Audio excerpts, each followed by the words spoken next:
Great, good. Welcome everybody. Can everybody see the screen all right? Yeah, very good. Thank you very much. Good. Well, thank you for attending this presentation. It's going to be a few acronyms in this and that we're going to talk about. We're going to talk about NPD for FMCG, the concept to category review proposal.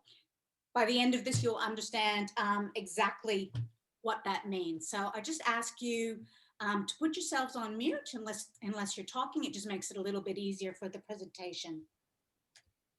So the first thing we're going to start with is a little bit of working from home and just being sure that you know, you're set up, your station is set up safely, that you're comfortable, and you take a break if needed. That's really, really important. So what is FMCG? And I guess I want to know, has anybody heard the term before? No idea. Could anybody at least give me a little bit of a guess of what FMCG is? Well, there's a picture of food and drink, so Food. Yes, that's close. Yeah, definitely. Marketing. That's definitely Marketing. Consumer. Group.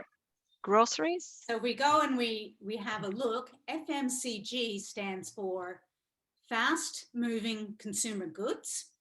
Ah. Right? They're products that are sold quickly and at a relatively low cost. And they're often measured in units per store per week. So it's things that we see in the supermarket, pretty much any product in a supermarket that aren't expensive. So they're not a TV. They're something that people are buying all the time. Can you think of any examples of what one could be? Is this the sort of stuff you'd see in Aldi and they only have it there for a week? They're specials. Could be. Low cost. Could be something that you see in any supermarket, really. Like apples, fruit. Apples, yep. Milk, bread. Yep, bread is something, definitely bread, because that's something that you buy all the time. But the really, I don't know if you'll be surprised by this or not, but the biggest selling products in FMCG are usually Coke. Cigarettes and Coke. I was going to say toilet paper. You would think, but no, because yeah, Coke. we're looking at, you know, units per store per week. So something like Coke could be selling 50 or 60 units per store per week. It's massive, the amount of turnover that goes into producing and selling a product like that. You surprised? Yes. Yes. Yes, definitely. I think I'm shocked more than anything. You know, It always surprised in a really bad way. When we have an industry presentation, it's always Coke, cigarettes, chips, toilet paper. That's really interesting because I don't drink Coke. I don't smoke. Yeah. I never probably eat chips. Yeah. But I definitely use toilet paper. Yeah. Of course. So that's quite interesting. So when we look at the market for FMCG, we're talking about the major retailers, but there really is two major players, and that's Coles and Woolworths. And as you can see from the little pie chart there, they actually hold the highest percentage of market share.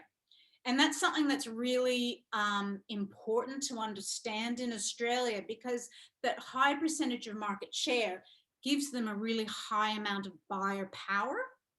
And so they're really dictating about what's happening in the marketplace. We've seen someone like Aldi come into the market and have, you know, reasonable growth within the time that it's been here. It's offering something different. But really, as a marketplace, Australia isn't very attractive for overseas players because our population is so small. So they don't see the return from coming into our country. and setting up the business and going from there. So can you think of, there was recently in the last few years, a supermarket from overseas that was looking at entering. Does anyone know what that supermarket was? Is that like Tesco? It was Is it Coughlin. Oh, It was Say Coughlin. the Austrian one. I mean, Yeah. German one. The German one, that's right. And someone else that we've seen come into the market, that's referred to as a big box player. Does anyone know what that is? is that Costco? Costco? That's right, that's Costco. So on a weekly basis, where would you shop the most? Woolies. Coles. And is there a reason Woolworths. why, Helen, you picked Coles? Yes, because it's 600 meters from my doorstep, and I call it my walk-in pantry. It's location based. Yeah, and it used to be halfway between where I worked. And what about you, Carla? Why do you pick Woolies? It's actually quite funny because either store is pretty much on the same distance, like just opposite ways. And the reason why I picked Woolies was because it was just, I like the environment. I like they have better products. Mhm. I think quality is better. Yeah, Okay. yeah, I think there's just a better environment. I Yeah, think with it's- Coles, it was just too, I don't know, just too weird, it wasn't friendly enough. I felt. Yeah, I agree. I think the same. I go to Woolies partly because I've got that card that you can get petrol with. Yeah. At Woolworths. Yeah. But also, yeah, like the foods I like, they have at Woolworths, and I can't find similar products at Coles. So yeah. So that's where your loyalty is.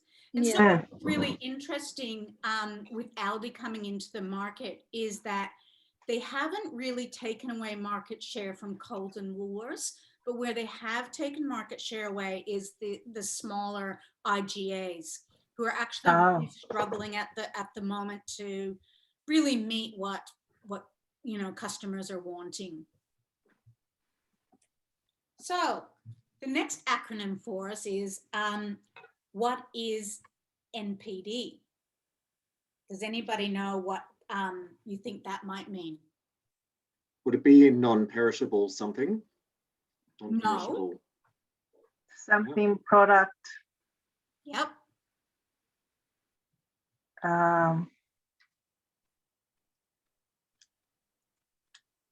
Mm. Naughty product Yeah. department. Actually, yeah, that's probably right. I was thinking, I don't know if this for department. Yeah. I was thinking, The naughty Yeah, aisle. I was thinking, yeah, the naughty as well. Yeah. Yeah. Well, there's a reason why I've given these examples. oh, are these special offers, like limited runs? I didn't realize No. spaghetti bolognese flavored chips. What? They were launched as mainstream, but they're probably didn't Maybe last the course. they're like pilot products. Yep. So NPD is new product development. Ah, Oh, So of course, we all knew that. Yeah. yeah, new product development. And new product development can be something like new innovation. So if we think about new innovation in new product development, I don't know if someone can think back 10 years ago, the only rice you could get was dry rice in a bag. And one of the biggest innovations in the supermarket that's not talked about very much is the microwave rice that you now buy. So people have traded from paying $1 for what's going to make a huge amount of rice to paying $3 for a couple of cups. So that's what we talk about as real new innovation. It was manufacturing innovation. Then we talk about new variants and flavors. And that's what I was showing here with they're still chips. There's nothing different about them, but one is a spaghetti bolognese, one is a macaroni and cheese. And a brand that you see doing a lot of this sort of new product development and innovation is Kit Kat. Over the last few years, there's been Kit Kat Gold, Mint, hazelnut. They've now got the honeycomb smash. So they're really, really doing a lot of development in that area. New packaging. So there could be, I think there was one chocolate that now has a resealable packet. So you can take off your piece and reseal it. It could be something that was normally in a box and it's now in a bag. There's all different reasons why we would be looking at that, which we'll explore a little further on. And then we really want to be trend and insight led.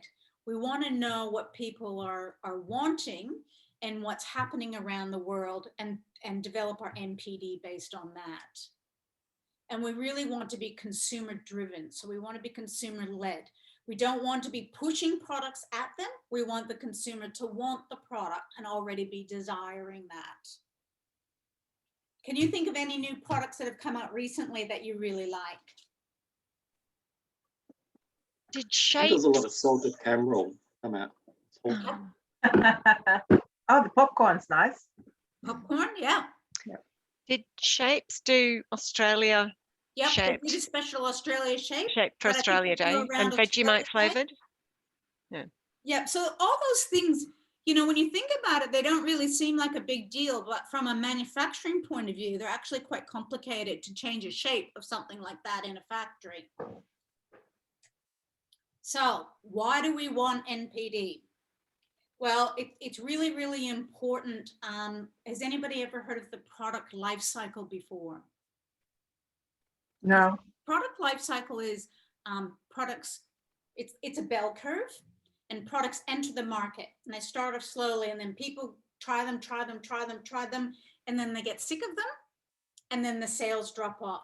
So as those sales are dropping off, we want to be introducing something new to then get that uplift again. So it's really about helping grow our business and keeping our customers happy. And when we say a customer, we're talking about the supermarkets, Coles and Woolworths, and they really want new products in, because it's about keeping the consumer's interest, and it's about really driving that store foot traffic.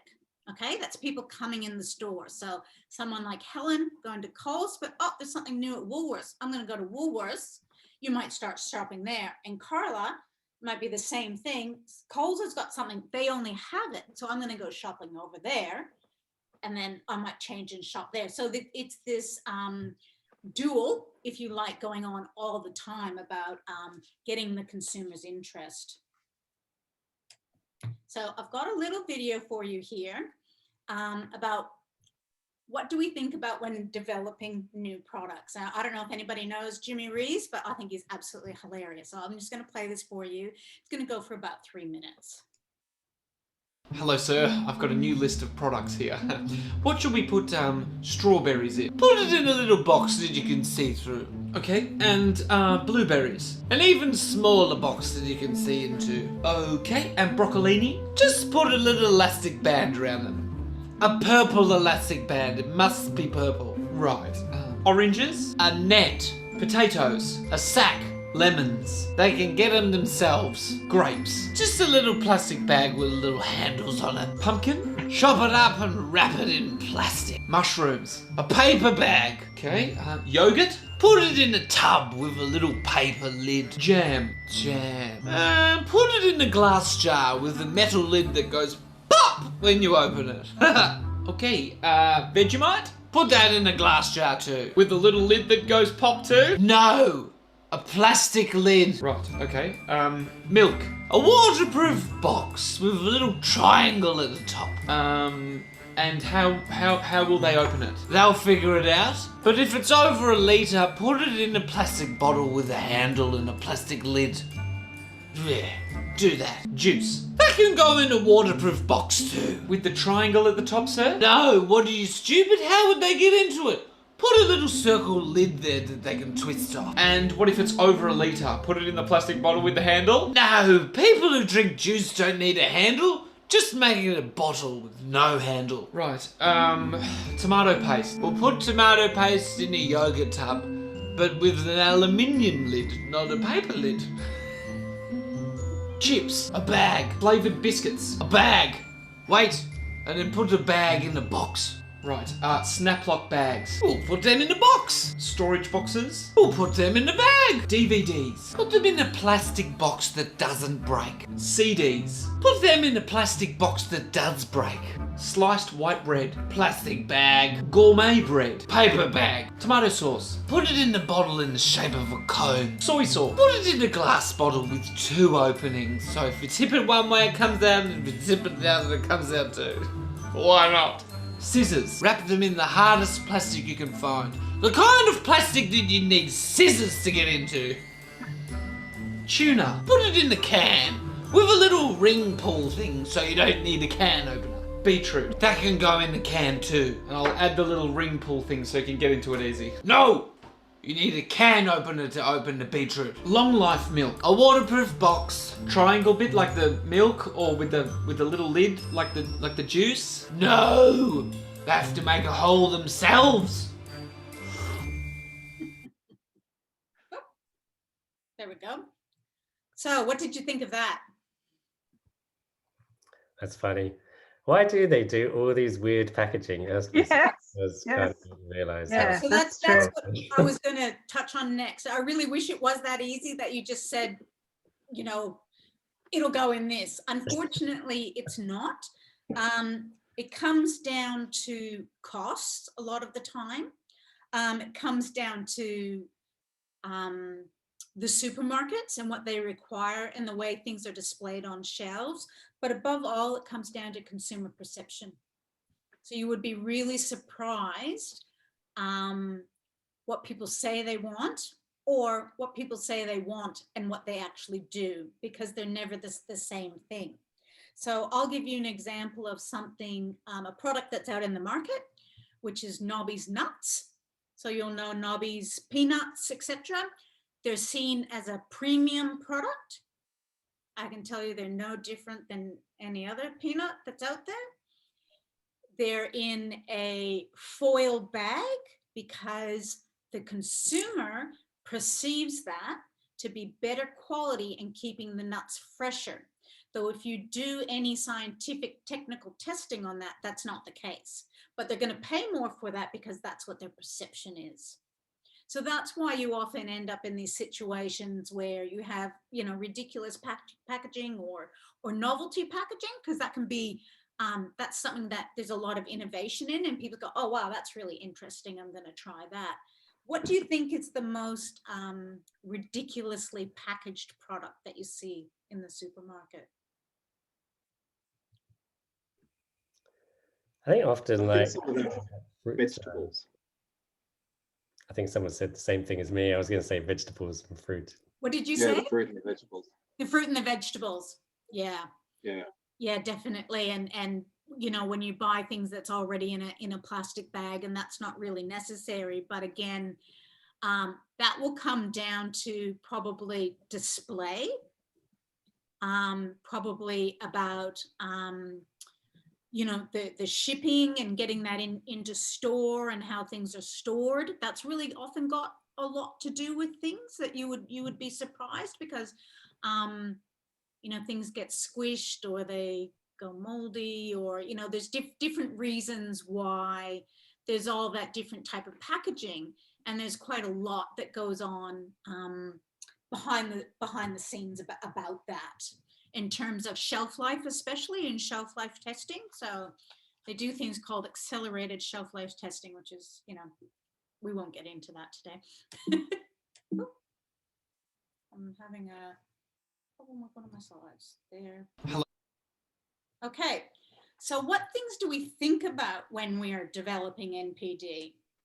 So there's a whole bunch of things that we think about when we're developing NPD, and I'm just going to give you top line of that tonight. So one of the first things that we look at is identifying the opportunity. So the opportunity could be something that we see as maybe it's a product that we've seen overseas that's not here.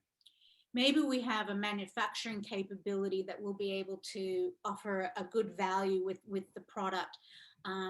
Maybe we see a trend emerging that we can, you know, take advantage of and come up with a product. So we essentially come up with the idea.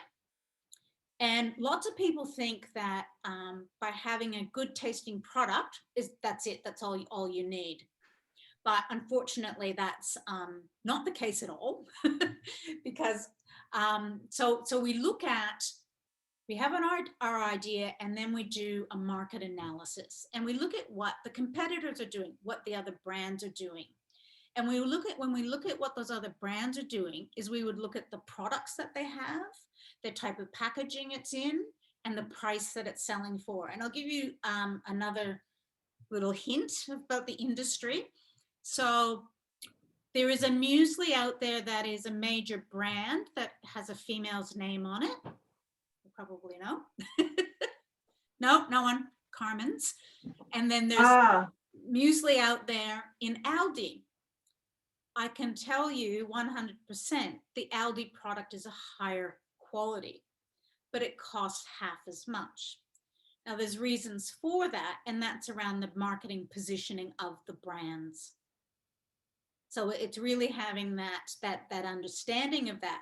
The Aldi product doesn't pay for any advertising or anything else to go into it, so it doesn't have that marketing expense tied into the cost of the product, where Carmen's is a marketing brand, and that's what it's all about. So that's where you get that disparity in the cost. The other thing we look at is the business requirements, which I'll take you through what those things are. So that's the manufacturer and what they would be looking for. We spend a lot of time on consumer insights and also customer insights. So consumer insight is what you want. The customer insight is what the customer wants. We look at the branding of the product. So what I was talking about between the Aldi and the Carmen's, where we're going to target that and who that's going to be targeted at. We look at the format of the product. So if it's in a box, bag in a box, a zip bag, a tub, all those different things. And really importantly in Australia, as we look at pricing, as a nation, we're very price driven. So if it comes down to it, people will say, I want Australian made, but if they look at the two prices and one's half the cost of the other, they probably will go for the one that's cheaper. On average, not always, depending on what it is. And then what's important to look for is a unique selling proposition. So something that's quite different, because if you're just going to sell the same thing, the only thing you have to fight on is price. Lorelei, what's the difference between consumer insight and customer insight? How do you differentiate So the two? the consumer insight is what the person shopping at the store would want. The customer insight is what Woolworths or Coles want. And I will touch more on that in the next couple of slides. So if we look at what the business wants, the manufacturer, they would be wanting to look at something like hopefully entering into what we call a new category, which is a new aisle in the supermarket. They want high volume. So if you remember, I spoke about those units per store per week. They want that as high as possible. They want a good margin return, so they're going to make money out of it, obviously. They want consumer loyalty. So they want a consumer that's going to want their product and seek their product out, which then leads to the customer want. So the customer being Woolworths or Coles, wanting that product in the store because the consumer wants it. They want longevity. So it's going to last a long time on that product life cycle and won't just be there for 6 months, will be there for a long time. They want competitive advantage. And that's where we talk about having something that's unique and different. So it sets them aside from everybody else. Something that's really, really different and no one else has that. So does anybody have a product that they buy and they only want to buy that product? I have a number actually. Yeah. Can you name one? I've got one. I love the Aldi black cherry yogurt, and I go to Aldi just to get that yogurt. So that's giving that competitive advantage. Okay, so the only reason why I go to Coles One of the 2 reasons or 3 reasons why I got a call is they've got these corn puffs, Yes. and it's a Coles product, Yep. and it's the bomb with salsa. Yep. I And know the ones.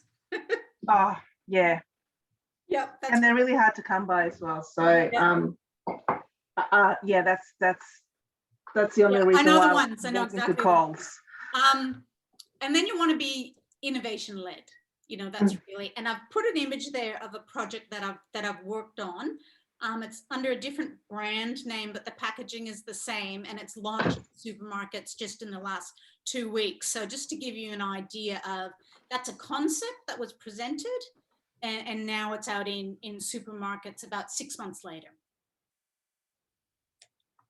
So the next thing we look at, and this is what you were asking about, Ilias, is the consumer insights. And what we talk about here usually is the voice of the consumer. So we often put a statement, and we'll often put a picture of someone who we're thinking about when we're trying to visualize this person. So this was a pitch that was about Australian-made, gluten-free pasta, because consumers believe it's healthier for them. We're not saying it's healthier for them. It's only healthier for you if you're a celiac, but they believe it's healthier for them. They would like to eat more gluten-free pasta, but it tastes strange and the texture is not very good. And we had developed a product that actually tasted great and had a great texture. And also another thing based on this was we were Australian made, and we were especially at this time when we were doing this pitch, everybody was out of stock of everything, and we were manufacturing in Australia. So those were all things that really appealed from a consumer's point of view. So those were the consumer's insights. And as I said, in Australia, very, very value driven. So we must always think about that. And it's not just what we call the optical price point. It's down to per 100 grams. So someone will compare 2 things and be like, oh, this one's cheaper per 100 grams, I'll get that one. So that's something that really comes into a lot of our food that's on the supermarket shelves around the cost. The other thing is, an example that I've seen in the past is, you know, you have a bag and people say, oh, I'd like to have a zip in that. Well, that zip per bag is going to cost you another 20 cents. So people go, oh, I won't have the zip. So that's the way the choice is made around the value to the consumer. Another time was a project that was based on fruit that you would have for your breakfast. And we were using the biggest, most specialist fruit. But what we found when we did research was the consumer would put that on their spoon and it was too big. They actually wanted a smaller one. So we were able to give them a smaller one at a better price. So we were meeting that consumer insight and that consumer need. How do you find that out, Lorelei? Do you do surveys, or is there a particular group? It depends. Yes, there would be some research that you do, you know, research projects. Some things you would, depending on your relationship with the supermarkets, you can share information with them, depending where you are in that hierarchy of a supplier. There's tools that we use called Mintel, which you pay a large amount of money for the consumer insights into what's happening and sort of bringing all that information together and synergizing it. So then we look at the customer needs and wants. So that's Woolworths and Coles again, okay? So this is what they say to us that they want in bold that I've got here. And then what our response was in this pitch that we gave them about meeting all their needs. One thing to remember is they will publicly say all of the right politically correct things about environmental sustainability, you know, all of those things. But when it comes down to it, it's often a commercial decision. And it's a commercial decision often by one person. So it can be very, very tough when you're talking about a duopoly. Just checking the time. Can anyone give me a time check there? It's 29 minutes and 24 seconds. Oh, so I got 10 minutes left. Yeah, 10 minutes left, sorry. Thank you. That's okay. That's good. Just checking. So one of the things, and you've heard me touch on this a few times, is around this offer compelling value to our consumers. So that's their number one thing. They want to be offering the best value. They don't want to have something more expensive than Woolworths or vice versa. They want to have unique products with high consumer loyalty. So that talking about that foot traffic coming in, coming to search for that product. They want new and innovative products for the consumers, so they're coming to look for it. They want to be following the current market growth trend. So the big one right now, does anybody know? Plant-based, vegan. Yeah, That plant-based meat yeah, substitution thingy. yeah. That's That's right. just totally weird. Oops, hang on, I've lost you. There we go. I was going to move my, and then they want it to be commercially sound for the business. And like I said, that's really their number one thing. I've changed the numbers so you can't see them there, but often that there's a large margin amount and then additional trade marketing spend. And both of those go into making the decision. So that's how people pull that lever often to get the products in the supermarket. That's why you see lots of Coke, lots of those big brands, because the small brands don't necessarily have the funds to be able to do that. They want to have reliable supply, which is what we saw with during COVID and lots of things going out of stock. They want to be you to be aligned to their business values. So that's talking about sustainable, creating value for consumers again. And then, creating a point of difference so they get the incremental sales. So an incremental sale is not changing Coke for Pepsi, but changing it so the person who's buying the Coke is also buying another drink as well. So there's additional products that they're actually trying to add into it. Any questions on that one? No. Oh, lost my. And then we look at the category review process. So what I've taken you through so far is everything we do beforehand. So now we're going into the meeting at Coles or Woolworths. Okay, so these are scheduled. It's a scheduled process on a calendar once per year. If you stuff it up, it's over for 12 months. So the pressure at this time is actually really quite something. So we go in with our presentation, with our research trends and insights to support what we're talking about. We present our product and packaging concepts. So you actually have to have manufactured product in packaging for these presentations. To be able to do that, businesses are spending tens of thousands of dollars beyond the 6 months that have gone into the work for that. Because you can imagine to pump up a machine to put out just, a couple of bags of something is massive. You'll shut down the factory for a few days even. So it's really quite grueling what goes on at that point. You then present the financials, and those are those margin and marketing spend hurdles that I was talking about. And then you would present your marketing, because they see that as a big part of what you're doing. They won't just accept a product just because it tastes good, just because it looks good. You also have to tell them how you're going to tell the consumer about it and how you're going to bring the consumer into the supermarket to buy that product. And they especially want you just doing their marketing. So, the Coles magazine that they give away for free, it costs a lot of money to advertise in that, and that's where they want you to be spending the money. Or they want you to be doing a special display, and they own all of that. That's not separate companies. They own all of that information themselves. And then after you do your presentation, which literally will go maybe for half an hour, and there might be a number of people in that meeting who are very, very stone-faced and not giving you anything. That's it. And then maybe in 2 months' time, you might get an email saying no. You might get an email saying yes. You don't know which way it's going to go. And that's really what it comes down to. So there's so much. I guess what I wanted to talk to you about tonight was there's so much that goes into that process before you get to this meeting. And then you have this pinnacle of this meeting of what might happen.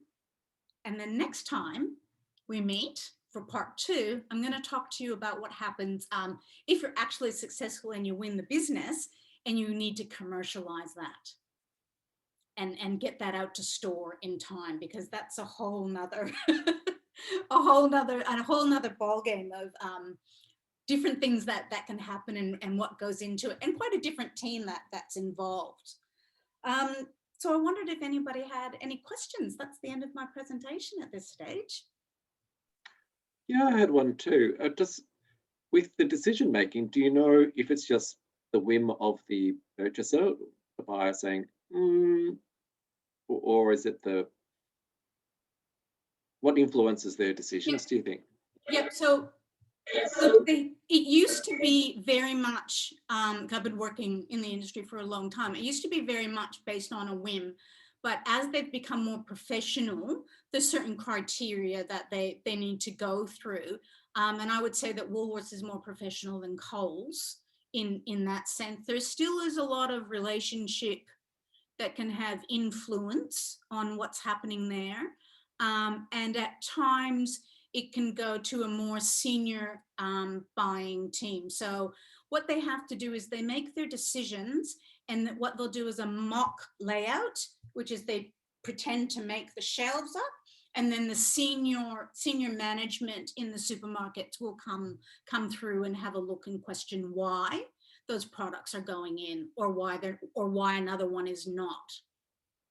But again, as I said, it really often comes down to the commercials.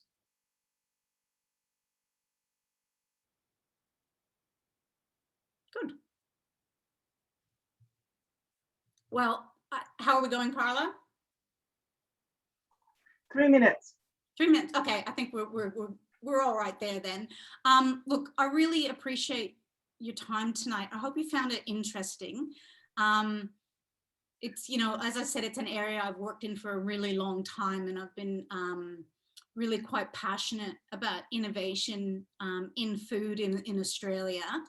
I'd love to walk you through a supermarket one day, but unfortunately, we don't have that opportunity. So as I said, next time I'm going to take you through the process of taking the concept to commercialization. So what happens in the back end with the factory, etc., which I find absolutely incredibly interesting.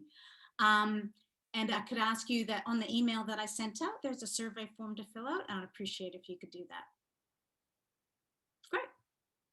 Good. Thank you. Thank you, Lorelei. Thank you. Well done. Thank you. Thanks, Lorelei. I didn't forget anything. Stop Great recording. start. Good. It'd be good for you to take us around the supermarket with your little